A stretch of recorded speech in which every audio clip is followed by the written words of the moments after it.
Namo Buddhaya, Sauti Hontu. Namo Buddhaya. Selamat datang di podcast Magabudi PC Jakarta Barat. Bersama saya Vincent. Dan saya Aris. Oke, di sini kita episode pertama nih, Ko. Episode pertama kita punya program di Jakarta Barat untuk buat podcast di YouTube. Yes. Yang semoga ini bisa memberikan inspirasi, memberikan pengetahuan dan juga kualitas dhamma kepada para penonton netizen. Sadu. Semoga semakin bijaksana, semakin memperkaya dhamma juga. Dan di kesempatan kali ini spesial sekali kita bisa mengundang salah satu narasumber yang begitu luar biasa, sudah dikenal seantero Jakarta Barat nih. Betul sekali. Yaitu Pandita Madhya Endra Yunado Panjaya. Satya Romo. Terima kasih nih Romo sudah menyempatkan waktunya untuk bisa sharing-sharing kepada kita semua, yang mana nanti harapannya bisa berikan banyak pencerahan-pencerahan, khususnya temanya nih apa nih Ko? Tema kita pada episode kali ini adalah kenapa harus belajar Abhidhamma. Nah, Abhidhamma itu kesannya berat sekali. Pusing ya. Pusing, seram.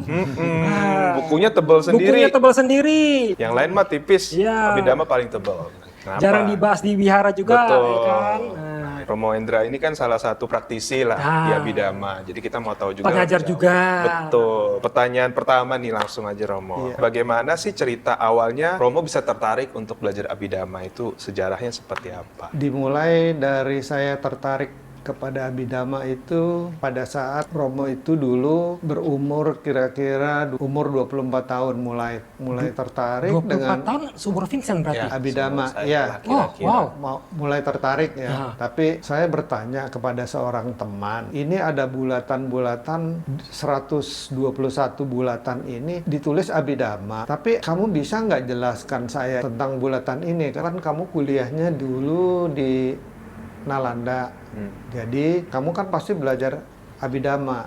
Kemudian dia jawab begini, dulu benar saya belajar Abhidhamma, cuman saya juga kurang paham tentang bulatan-bulatan ini, udah nggak ingat lagi. Jadi saya nggak bisa ngajarin kamu, katanya. Oh, ya baiklah. Kemudian saya bertemu dengan seseorang yang bernama Pak Andre Senjaya, mungkin sekitar 15 tahun yang lalu ya. Nah, dan kemudian beliau itu mau mengajarkan kita itu Abhidhamma dasar di Wihara Sadapala. Dan saya sangat tertarik dengan belajar Abhidhamma yang beliau sampaikan itu. Dia mengajarkan tentang cita, cetasika, dan rupa. Dan kita diajarkan untuk mengulang-ulang apa yang disampaikan dalam bahasa Pali, diulang-ulang sampai kita tuh bisa menghafal bunyi dari tulisan yang berbahasa Pali, karena diulang-ulang lama-lama menjadi terbiasa dan menjadi hafal. Kemudian pada saat itu saya juga diinformasikan ada seorang guru yang sedang mengajar di Cetia Tathagata namanya, di Tanjung Duren.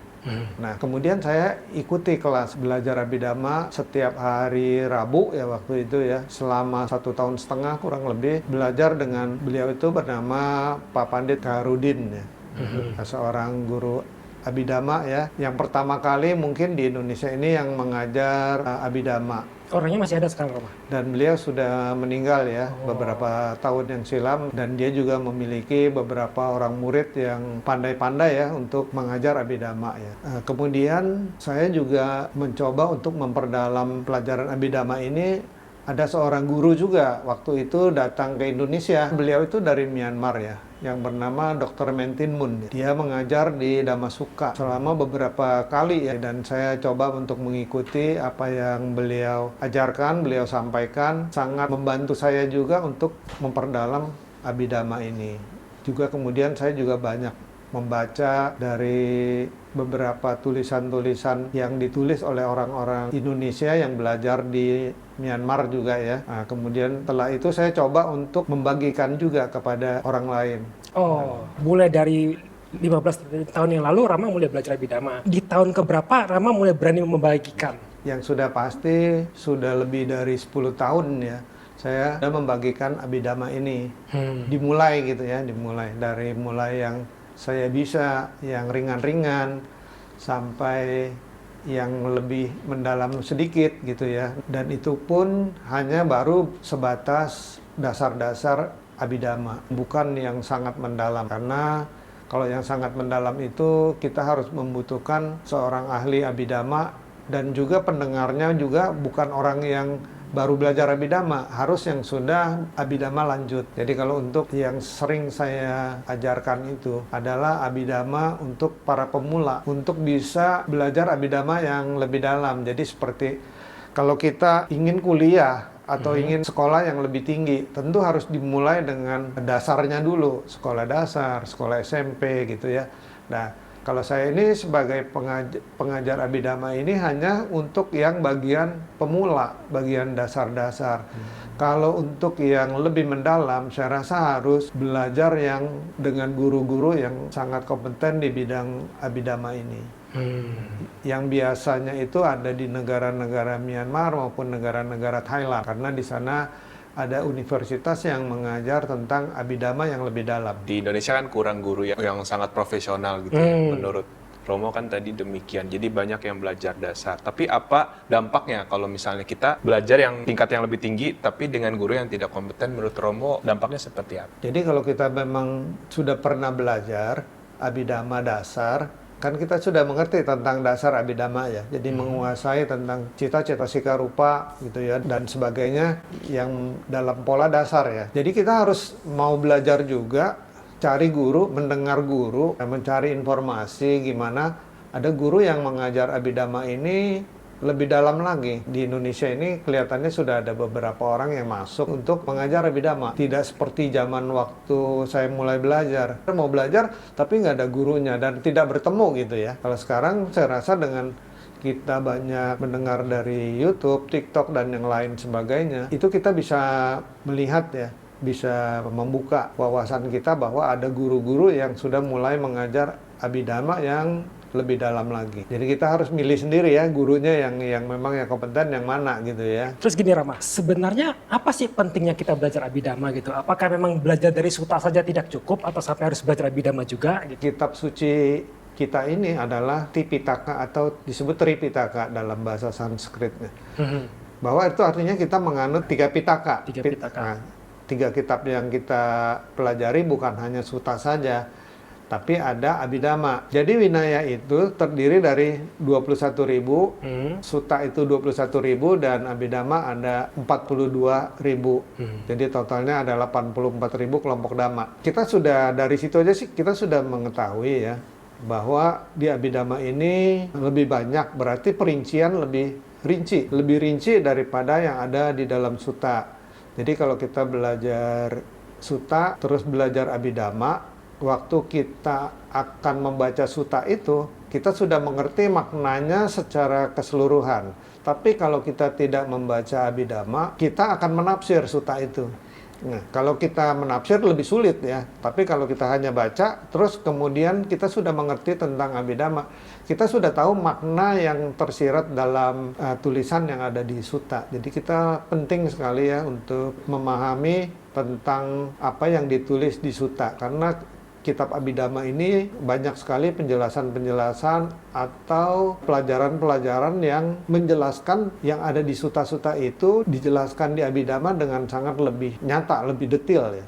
Jadi saya rasa kita penting ya untuk belajar Abhidhamma, terutama sebagai pengajar, sebagai Dhamma Duta, itu penting sekali kita belajar Abhidhamma agar apa yang kita ceramahkan itu nanti tidak ada yang menyimpang gitu ya, karena keterbatasan dari penjelasan yang ada di dalam sutta. Tapi kalau kita belajar Abhidhamma, apa yang ada di sutta itu kita sangat jelas memahaminya. Jadi menurut Romo seperti itu ya. Kalau untuk meditator, karena kan kebanyakan meditator patokan mereka adalah Satipatthana Sutta atau Mahasatipatthana Sutta, ya kan? Dan itu bagi banyak orang sudah cukup. Gitu. Nah, untuk orang-orang seperti ini perlu nggak belajar Abhidhamma? Jadi kalau kita ingin bermeditasi secara lebih mendalam lagi, teori ini sangat penting ya untuk kita memahami.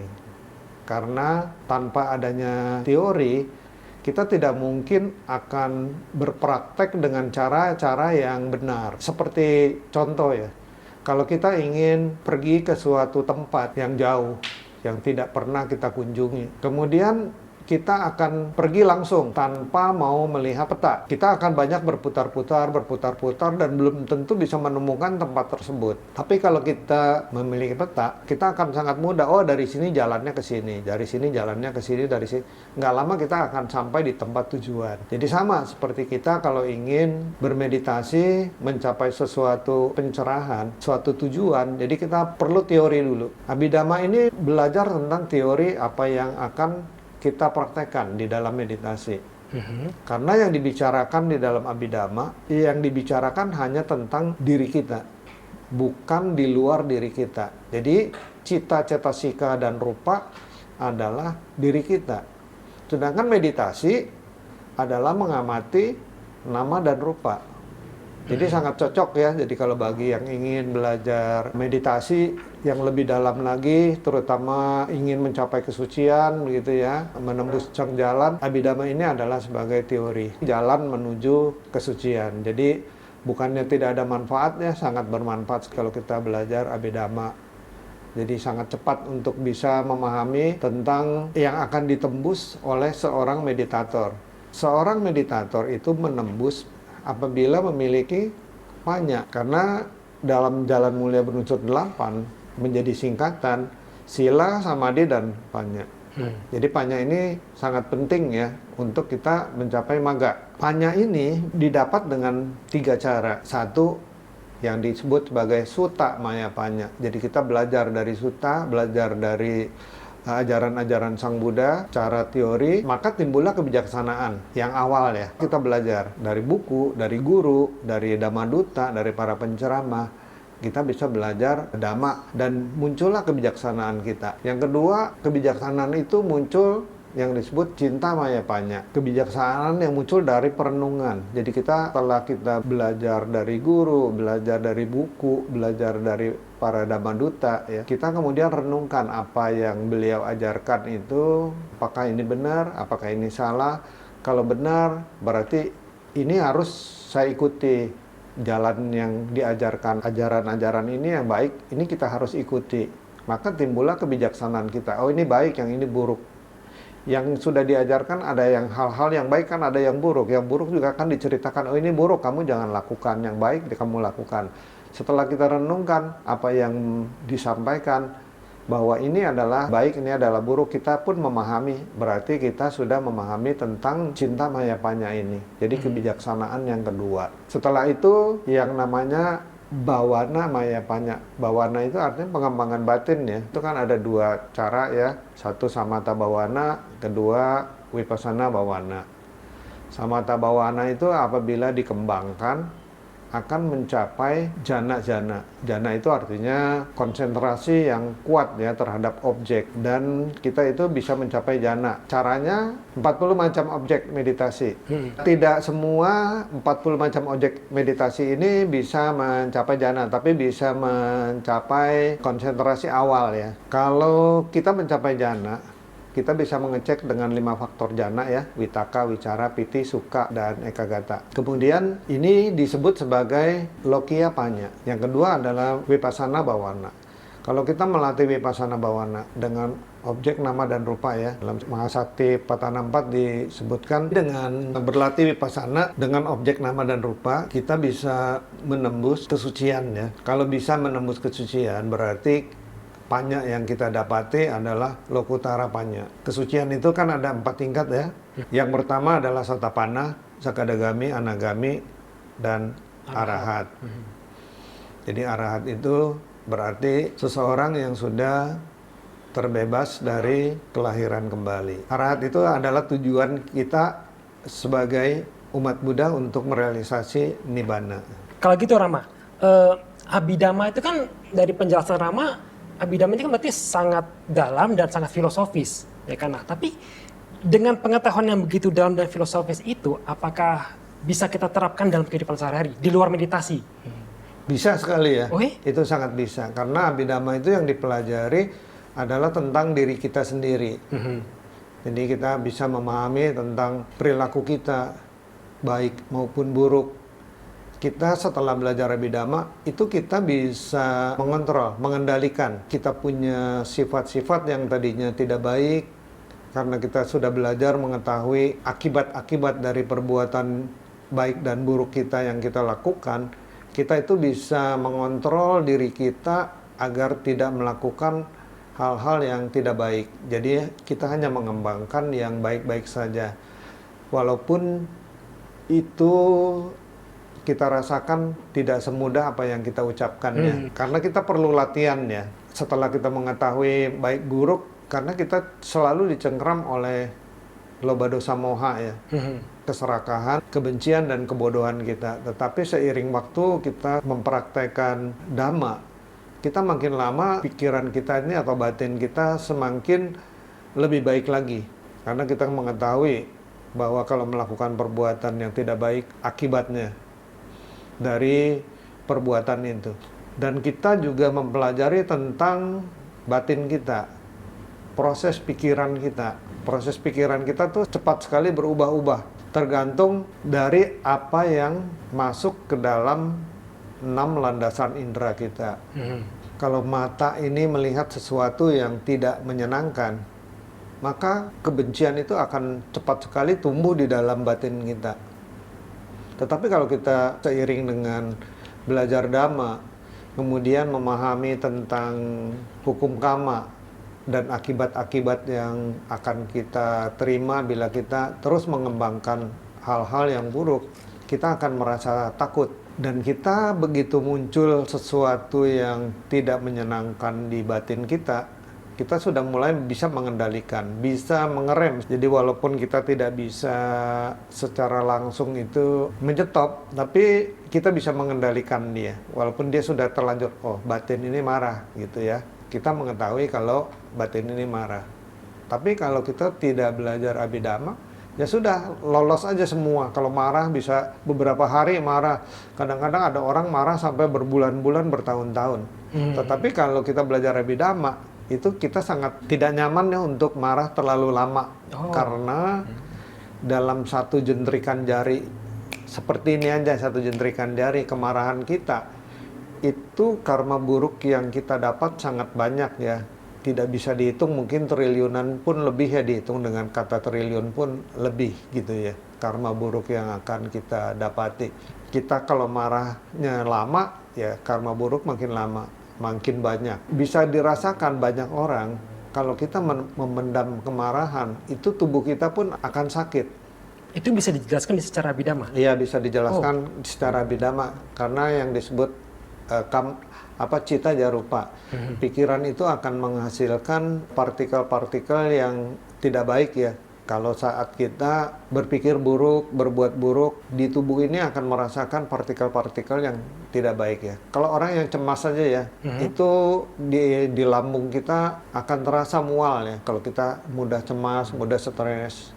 Karena dia mengeluarkan enzim-enzim atau sel-sel yang tidak baik ya di dalam tubuh kita. Kalau kita belajar Abhidhamma dengan orang yang tidak belajar Abhidhamma. Jadi Romo ya menyarankan kita ini mencoba ya untuk belajar Abhidhamma. Walaupun Abhidhamma itu orang bilang susah, tapi sesungguhnya kalau kita memang mau belajar dan kita mulai belajar dari dasar, jangan mulai langsung dari guru-guru yang sudah mengajar lanjutan. Sebabnya apa?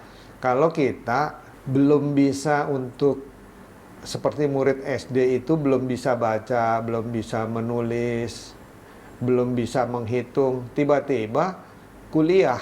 Jadi apa yang didengar oleh dosen, dia hanya bengong aja, tidak tahu maknanya ini apa.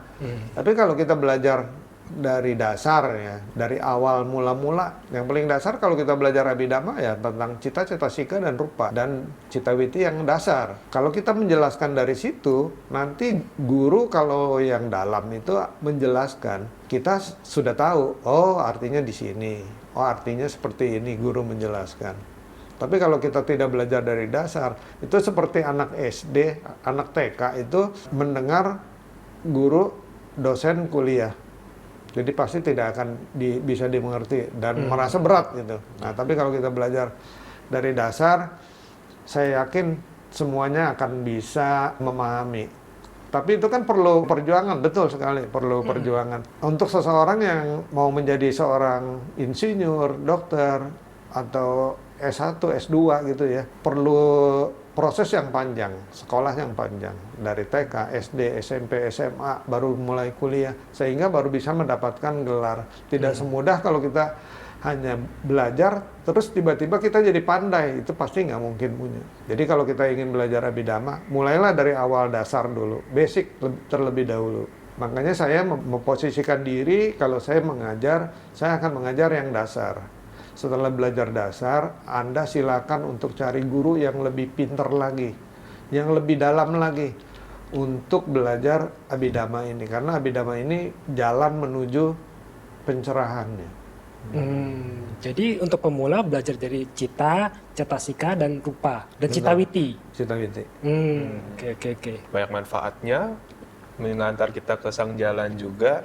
Tapi kalau kata sang Buddha, ada yang punya debunya sedikit di mata, ada yang tebal. Nah, itu kadang-kadang menganggap belajar abidama itu nggak dulu deh, atau tidak penting, mending mementingkan suta dulu. Yang lebih Karena gampang suta aja dulu lebih deh. gampang. Atau saya yang masih muda, teman-teman saya bilang, sepertinya bukan waktunya untuk belajar abidama Belum sekarang. waktunya, dan gitu. ntar aja deh, Ntar gitu. aja, 30 ke atas lah gitu. Itu menurut Romo gimana? Jadi kalau kita ingin belajar, jadi kita jangan menunggu usia ya, karena kita kan nggak tahu usia kita ini sampai berapa usia kita ya. Kadang-kadang tidak semua orang tuh mencapai batasan usia yang pada umumnya. Usia orang-orang sekarang ini banyak yang meninggalnya lebih muda lagi gitu ya. Kadang-kadang berapa puluh tahun sudah pindah alam ya, artinya sudah meninggal lah begitu. Idealnya orang memang sih pengennya umur 80 baru meninggal ya, tapi kita ini nggak menentu. Kalau kita ingin belajar Dhamma itu jangan ditunda, karena dengan belajar Dhamma itu sangat bermanfaat pada saat kita mengarungi kehidupan saat ini ya. Dengan belajar Dhamma lebih mudah, lebih bagus. Kenapa? Karena pada saat berjalannya seiring waktu, kalau kita memahami mana yang baik dan mana yang buruk, maka yang buruk-buruk itu kita tidak akan melakukan. Atau walaupun kita lakukan, itu hanya sekali-sekali. Tidak terus-menerus kita melakukan sesuatu yang buruk dan menjadi kebiasaan kita. Karena akibatnya, seperti yang Sang Buddha ajarkan di dalam hukum kama, hukum perbuatan, siapa yang menanam, siapa yang akan menuai. Ya, artinya perbuatan buruk itu kalau kita lakukan, penderitaan akan mengikuti kita. Sebaliknya kalau kebaikan itu kita lakukan, kebahagiaan itu akan mengikuti kita. Jadi hukum kama itu hukum perbuatan ya, langsung ya, kama dan wipaka. Jadi kama dan wipaka ini pun sebetulnya pelajaran di abidama ini sangat menarik ya. Karena di situ pun diajarkan tentang beberapa hal yang lain lagi, cara bekerjanya hukum karma terutama. Banyak orang pun tidak memahami cara bekerjanya hukum karma seperti apa gitu ya. Memang karma itu tidak ada yang mutlak, yang pasti itu tidak ada, karena masing-masing saling berkaitan. Dari kehidupan sekarang ini, apa yang kita perbuat sekarang ini, dan masa lalu yang lalu, dan sangat banyak sekali kehidupan lalu kita, itu semuanya saling berkaitan. Dan dia siap kapanpun bila ada kondisi dia berbuah. Jadi kama itu bukannya hanya simpel perbuatan sekarang, yang lalu pun akan siap berbuah. Jadi menarik ya kalau kita belajar tentang hukum kama. Kalau saya mengajarkan tentang hukum kama itu, saya sangat senang karena saya yakin dengan penyampaian tentang kama ini, banyak orang yang akan tercerahkan juga. Tadinya yang dia tidak tahu tentang perbuatan ini, perbuatan itu, mereka ini menjadi tercerahkan. Dan beberapa orang tuh juga mengatakan kepada saya bahwa dia tuh sangat senang gitu ya untuk belajar mengenal abidama. Penjelasan tentang hukum kama wipaka itu adanya di abidama. Banyak di sutta juga dan di abidama juga ada gitu ya. Dan di abidama kan dikatakan tadi penjelasannya 2 kali dari sutta gitu kan, karena dia kelompoknya lebih banyak. Jadi lebih terperinci. Di sutta pun banyak ya tentang hukum kama itu banyak. Bahkan kalau saya pernah dengar dulu sama guru agama, kalau kita melihat pemandangan yang indah aja, misalnya gunung gitu atau pemandangan alam, itu sudah termasuk karma baik. Kita udah mendapatkan yang ada di masa lampau, bahwa muncul buah baik yang Oh, oke. ada di indera mata, gitu ya Romo? Betul sekali. Bisa. Jadi pemandangan yang baik itu muncul di mata merupakan wipaka yang baik. Jadi kalau kita ambil contoh ya, kalau kita lihat bunga ini kan sesuatu wipaka yang baik muncul kalau kita melihat sesuatu yang indah. Wipaka ya akibatnya. Kalau kita tidak melekat terhadap bunga ini, maka kusala yang muncul. Nah, tapi kalau kita melekat terhadap objeknya, sehingga ingin memetik, ingin memiliki gitu ya. Nah, itu timbullah kemelekatan untuk kita. Di dalam batin kita melekat terhadap sesuatu yang menyenangkan ini. Sama seperti kalau kita melihat makanan yang kita sukai. Makanan kan ada yang kita suka dan tidak kita suka. Apabila yang suka itu kita melihat adalah sebagai wipaka yang baik. Kalau yang tidak suka artinya kebencian muncul, tidak suka dengan makanan. Ya ini yang baik muncul, makanannya enak nih. Makanan yang enak bila kita tidak sadari akan menimbulkan kemelekatan. Oh makanan ini enak, oh besok nanti kita makan lagi, cari lagi makanan yang enak. Beli di mana? Cari kita. Banyak orang sering kuliner loh, untuk mengejar kesenangan nafsu inderanya, mencari makanan. Oh di sana ada restoran yang enak-enak. Itu adalah sebuah kemelekatannya terhadap indera kita. Ya penjelasannya seperti itu ya. Jadi bisa disimpulkan semakin cepat belajar abhidhamma, semakin cepat juga kita bisa mengendalikan diri, semakin cepat juga kita bisa mengendalikan perbuatan buruk. Jadi harus dari sekarang mulainya. Harus iya. Nggak boleh ditunda lagi. Nggak boleh tunda. Betul. Ya betul sekali karena abhidhamma ini kan penting ya untuk pemahaman diri kita, kebijaksanaan kita akan muncul setelah kita belajar gitu. Banyak yang pertama itu sudah akan muncul nanti setelah kita mulai belajar. Nah, kemudian kita kembangkan lagi yang kedua dan yang ketiga. Sehingga kalau kita belajar itu kita akan bisa merealisasi nibbana pada akhirnya. Mungkin tidak di kehidupan sekarang ya akan datang pun dia akan berlanjut terus gitu ya. Nah, Romo, misalnya gini, ada orang yang oh iya mesti belajar abhidhamma ya. Oke, saya belajar nih. Begitu belajar, baru belajar sebentar, pusing, nyerah. Nah, untuk orang-orang seperti ini, Rama punya pesan-pesan apa nggak? Apalagi yang tadi miliar-miliar triliun, Iya, apa ini gitu apa kan. ini? Kalau duit mah nggak apa-apa. Saya juga bertemu dengan orang-orang yang seperti ini ya. Di antara teman-teman kita sendiri, dia pernah bilang bahwa itu pelajaran abhidhamma tuh tinggi-tinggi gitu. Jadi nggak perlulah yang tinggi-tinggi. Kita ini kan orang-orang biasa gitu ya. Nggak perlu belajar yang terlalu tinggi-tinggi. Yang tinggi-tinggi itu kan, itu mah untuk para biku aja, untuk para pertapa aja. Ya. Kalau kita melihat fenomena seperti ini ya, itu sih biasa saja. Jadi karena kita juga tahu setiap orang tuh memiliki batin yang berbeda-beda ya. Seperti bunga teratai itu ada yang sudah di permukaan, ada yang akan muncul di permukaan, ada yang masih di bawah dasar sekali. Jadi ada orang tuh yang diajarkan sedikit saja, dia tuh sudah mencapai pencerahan. Seperti kita melihat zaman Sang Buddha. Beberapa murid hanya diucapkan beberapa syair kata, orang tersebut sudah mencapai pencerahan. Jadi orang ini sudah dari kehidupan-kehidupan sebelumnya sudah memiliki bekal yang sangat banyak. Jadi setiap orang tuh bekalnya berbeda-beda ya. Timbunan karma atau parami yang dia lakukan pada masa lalu sudah sangat banyak.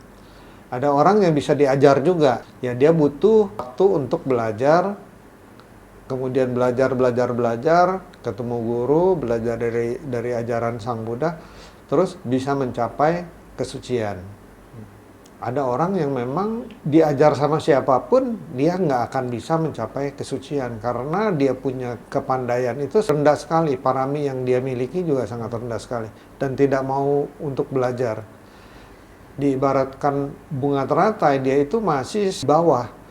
Dan dia tidak bisa muncul ke permukaan. Dan itu akan dimakan sama Kura-kura. makhluk-makhluk yang ada di dasar kolam itu ya, seperti kura-kura, ikan yang akan memakan bunga-bunganya, tidak bisa muncul ke permukaan. Jadi kalau kita melihat seperti itu ya kita memahami ya dengan apa yang Sang Buddha pernah ajarkan, yang pernah diperumpamakan Jadi wajarlah kalau ada orang yang seperti itu.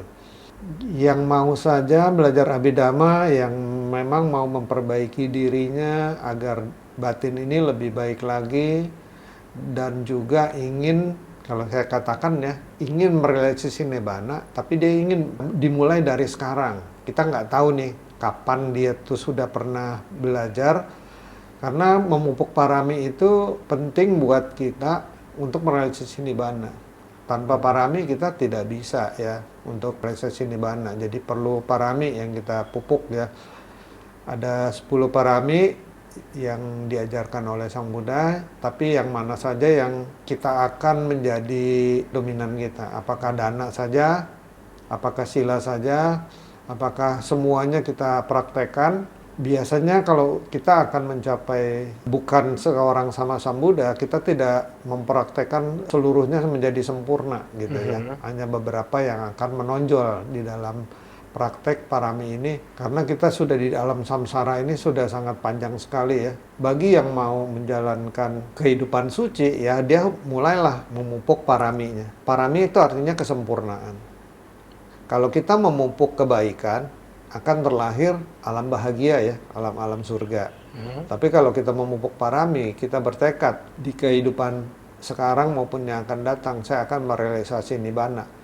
Itu merupakan tujuan yang murni kita untuk merealisasi Nibbana. Jadi bukan hanya dengan kebaikan saja. Kebaikan itu akan menuntun kita terlahir di alam surga, di 6 alam surga dan 1 alam manusia. Berarti kalau kita sebagai pemula nih kok yang misalnya males belajar Abhidhamma, aduh merasa sibuk, susah, gitu. sibuk, tidak ada waktu. Menyempatkan diri berarti dong ya? Iya, berarti kan artinya kita yang masih dimakan ikan itu di bawah. Iya. Nah, berarti mulai dari kehidupan ini kita harus memupuk parami, nanti di kehidupan selanjutnya bisa tumbuh yang berkembang di atas tapi belum mekar, berarti akhirnya mekar. Nah, Rama punya pertanyaan iseng nih. Sebenarnya kita tahu nggak sih parami kita itu masih sedikit atau udah banyak?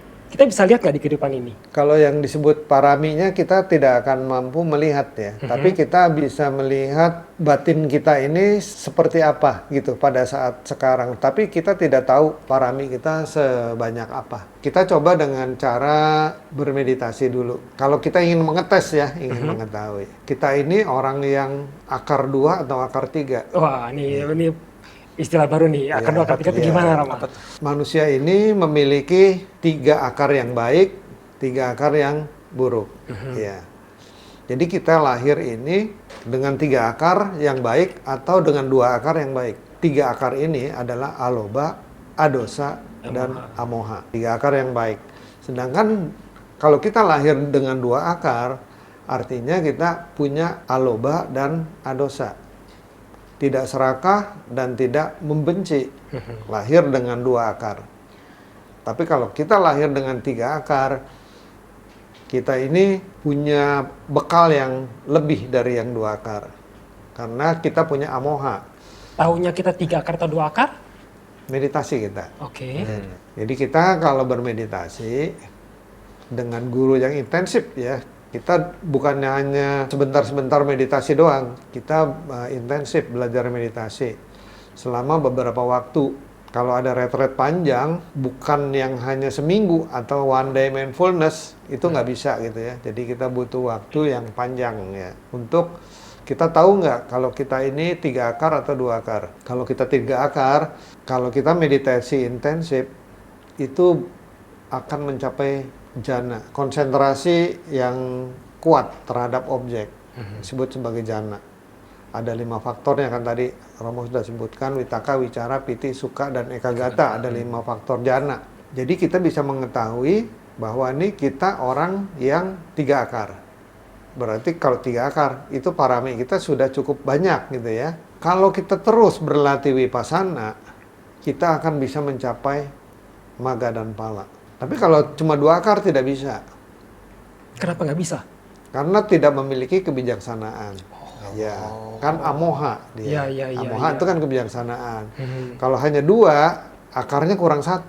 Orang yang ingin menembus panya, kan artinya sila, samadhi, dan panya dalam magga jalan mulia berunsur 8 itu ada panya. Sedangkan kalau orang tidak memiliki kebijaksanaan, tidak bisa menembus kesucian. Jadi akarnya kelahiran saat kita dilahirkan, kita harus 3 akar. Kebijaksanaan di sini berbeda dengan kecerdasan dong berarti. Betul sekali. Iya. Jadi kalau orang bijaksana itu dia yang paling rendah aja dia bisa bedakan mana baik dan mana buruk. Kadang-kadang susah. Gitu loh.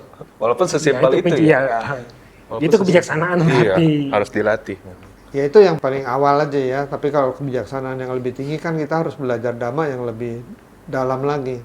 Kan dhamma itu terutama abhidhamma itu memang lebih halus dan tinggi yang hanya bisa diselami oleh orang-orang yang memang bijaksana. Nah itu kata kuncinya juga. Ya, kata 3 kuncinya. akar ya. Jadi kalau orang yang memang 3 akar, dia akan mampu menyelami karena dia punya bakat kebijaksanaan itu sudah ada sejak lahir. Dari kelahiran yang lalu, dia kalau berbuat baik, dia mengetahui itu perbuatan baik. Banyak orang tuh hanya kalau berdana, berbuat baik ya udah dana saja. Tidak tahu manfaatnya untuk diri kita dan untuk orang lain itu tidak tahu manfaatnya. Berarti berbuat baik juga nggak boleh ngasal ya? Betul sekali. Jadi kalau kita mau berbuat baik, kita harus tahu tujuannya kita berbuat baik.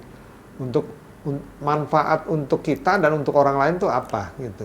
Kalau kita berbuat kebaikan. Tapi kalau yang paling rendah ada orang berbuat kebaikan itu minta imbalan jadinya, minta balasan.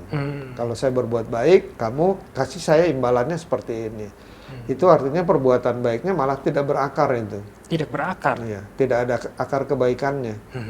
Sehingga dia menjadi perbuatan baik yang sifatnya sangat rendah sekali, yang paling rendah. Kebaikannya sangat rendah. Dan itu bukan parami. Bukan sekali. Nah, bedanya parami dengan perbuatan baik biasa gimana, Romo? Kalau perbuatan baik itu akan berakibat kita akan terlahir di alam-alam bahagia. Dalam keseharian pun kita akan mendapatkan sesuatu yang baik gitu ya. Tapi kalau parami adalah perbuatan baik yang disertai dengan tekad. Tekad. Kata kunci di tekad. Iya, saya bertekad dengan semua kebaikan yang saya lakukan, kebaikan ini akan menuju ke pencerahan, mencapai nibbana, merealisasi nibbana. Jadi itu adalah perbuatan baik yang sangat tinggi ya, yang tertinggi. Jadi tujuannya bukan mau mencapai surga, nanti kalau jadi manusia lahir jadi orang kaya gitu. Itu yang sifatnya menengah ya. Tapi kalau memang kita berbuat baik dan tujuannya untuk terlahir dalam surga, salah nggak? Pada orang awam rata-rata seperti itu ya berpikirnya ya. Kalau berbuat baik, wah nanti kalau meninggal saya masuk surga. Kalau jadi manusia ya yang berkualitas menjadi anak orang kaya di keluarga-keluarga yang kaya, keluarga terhormat. Banyak orang berpikirnya. Tetapi yang tertinggi adalah dengan bertekad akan merealisasi nibbana. Itu menjadi parami nih. Jadi parami dengan kusala itu berbeda. Berbeda. Ya. Perbedaannya di tekadnya. Dari tekadnya betul. Dari penjelasan Rama tadi, dari cerita-cerita Rama, boleh nggak saya mengambil kesimpulan bahwa bagian dari abhidhamma yang jadi paling favoritnya Rama Endra adalah hukum kama dan wipaka, bener nggak? Atau ternyata ada lebih favorit lagi dari itu? Yang paling mudah untuk dimengerti ya untuk kelompok dasar adalah kama dan wipaka. Itu yang paling favorit ya, yang mudah dimengerti. Tapi kalau yang saya sangat kagumi ya adalah tentang Pacaya 24 dari kitab suci Patana ya. Patana. Ya, kitab suci Patana. Itu yang saya kagumi. Apa ada bagian dari Pacaya 24 yang membuat Romo benar-benar tertarik? Karena Pacaya 24 ini sangat rinci ya, menjelaskan tentang fenomena-fenomena kehidupan yang kita alami dalam keseharian kita. Dan dikupas sangat mendalam sehingga kalau kita memang belajar Patana dan memahami fenomena yang diajarkan oleh kitab Patana ini, batin kita itu sangat majunya luar biasa. Apabila kita memahami kitab Patana ini. Dan yang sebetulnya Sang Buddha ajarkan di dalam Tripitaka hanya 3 bait kata saja yang seharusnya bisa ditembus oleh kita semua dan sangat sederhana tentang anicca, dukkha, dan anatta. Tetapi untuk pemahamannya kita perlu belajar kitab-kitab yang lain untuk memahami tentang anicca, dukkha, dan anatta bukan secara teori ya, tapi secara paramata saca. Artinya dengan kebenaran yang sesungguhnya. Kalau kita ingin belajar memahami anicca, dukkha, anatta dengan secara yang sesungguhnya, maka kita harus belajar dengan kitab-kitab yang memang menjelaskan lebih dalam lagi tentang hal ini. Salah satunya kitab Patana Iya, tadi. kitab Patana ini salah satunya. Dan orang yang mengerti tentang anicca, dukkha, dan anatta ini secara paramata saca, berarti beliau ini seorang arahat. Kalau kita biasanya mengerti anicca, dukkha, dan anatta, kita hanya sebagai teori aja, belum bisa melihat dengan yang sesungguhnya. Dan itu pun harus dilihat dengan bantuan meditasi vipassana. Segitu pentingnya kitab Patana yang adalah bagian dari Abhidhamma Pitaka. Betul sekali, ya. Saya ada dengar pernah disampaikan sama Bante kalau kitab Patana yang ada di dalam Abhidhamma ini yang akan lenyap. Lenyap terlebih dahulu. Betul. Ya. Kenapa ya, Romo? Ada alasan tertentu atau tidak? Kitab Abhidhamma ada 7 dan yang paling akan punah terlebih dahulu adalah Patana. Yang saya cermati juga kemungkinan besar iya. Makanya banyak orang-orang di negara-negara Buddhis, dan saya pernah dengar sendiri di anak-anak sekolah ini dianjurkan sama guru-gurunya atau diperintahkan guru-gurunya kalau baca parita, Patana ini dibacakan. Jadi untuk mencegah Patana ini akan punah terlebih dahulu. Jadi selama masih ada yang mempelajari Patana, maka Buddha Sasana masih ada bertahan, betul sekali. Karena ini kitab yang paling sulit untuk dipelajari adalah kitab Patana ini. Pada saat Sang Buddha mencapai penerangan sempurna, Sang Buddha itu mengulang semua kitab Abhidhamma dari nomor 1 dan sampai yang ke-7. Pada saat beliau ini mengulang kitab Patana ya, tubuh beliau ini mengeluarkan cahaya seperti ada di bendera Buddhis kita. Bendera Buddhis kita ya. 6 cahaya itu keluar dari tubuh Sang Buddha setelah merenungkan kitab Patana. Berarti kita sudah melihat ya bahwa kitab Patana ini sangat penting di antara 7 kitab ini. Di kitab Abhidhamma sangat mendalam dan sangat bermanfaat kalau kita belajar Patana ini ya. Tapi kita harus belajar secara lebih dalam lagi ya. Kita kan hanya dasar, kadang-kadang baca hanya dasar-dasarnya. Kita tidak, jadi kita pelajari secara dalam dan kita lanjutkan dengan meditasi vipassana sehingga bisa menembus magga dan pala. Itu kan tujuan dari agama Buddha untuk menembus magga dan pala. Tapi banyak orang tuh mengatakan kita nggak usah susah-susah lah gitu. Nibbana itu terlalu jauh buat kita. Alam surga pun belum tentu. Betul nggak itu? Betul. Kebanyakan mikirnya seperti itu, benar. Ya, memang untuk orang yang awam seperti itu ya. Tapi saya melihat orang tertentu, dia itu ingin belajar lebih dalam lagi dan ingin praktek meditasi untuk menembus, berusaha untuk menembus. Karena Sang Buddha sendiri mengatakan kita ini di samsara ini sudah sangat lama. Usia kita ini cuma di bumi kita ini cuma sebentar. Hanya 80 tahun kalau untuk manusia. Kalau lihat binatang cuma beberapa hari juga ada yang sudah meninggal ya, hitungan hari sudah meninggal. Kita ini 80 tahun juga singkat.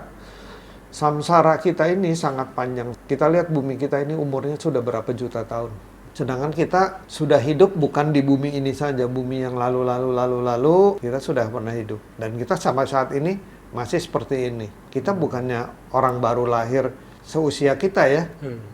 Kayak Romo umpamanya usia 62, bukan saat ini hidup baru 62 tahun, bukan. Mungkin yang lain ada yang lebih muda, 25 tahun, 30 tahun gitu ya. Bukan. Kita hidup tuh udah sangat tua sekali, sudah sangat lama. Samsara itu sangat lama. Jadi kita harus belajar Dhamma untuk merealisasi Nibbana. Tadi kan untuk yang Romo sampaikan yang paling sulit dipahami di Abhidhamma itu Patana. Nah, tapi kalau kita sebagai pemula, apa ada kitab yang bisa dibilang paling mudah dicerna lah bagi kita? Paling mendingan lah gitu. Jangan serumit Patana dulu. Atau ada juga yang saya pernah dengar bahwa kita bisa belajar Abhidhammata Sanggaha dulu. Nah, kalau untuk Romo sendiri gimana? Jadi kalau kitab yang sekarang dipelajari, memang yang beredar adalah kitab suci Abhidhammata Sanggaha. Karena itu merupakan sebuah kitab ringkasan ya dari intisari Abhidhamma. Kalau kita baca kitab Abhidhamma yang asli, kadang-kadang kita baca juga jadi bosan karena kalimatnya diulang-ulang, diulang-ulang gitu. Jadi dia ringkas, yang nggak perlu ini kita potong aja.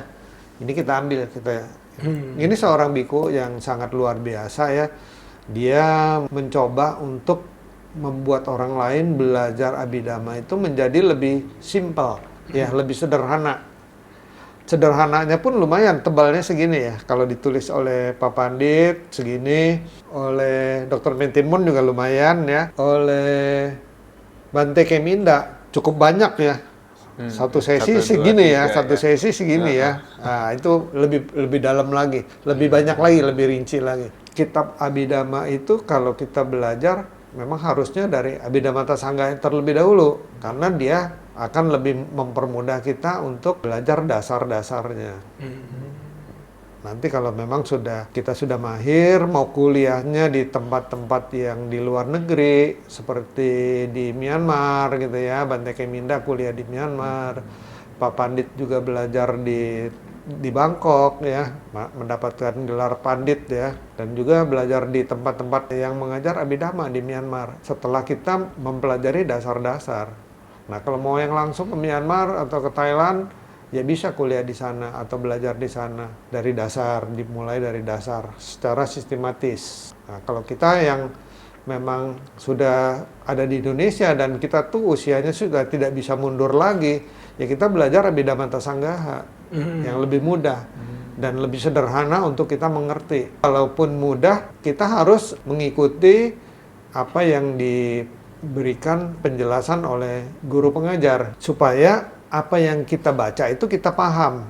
Jadi bukannya kita baca kita langsung mengerti ya. Kitab ini tebal segini, kemudian kita baca gini. Kita tidak akan mengerti apabila tidak dijelaskan.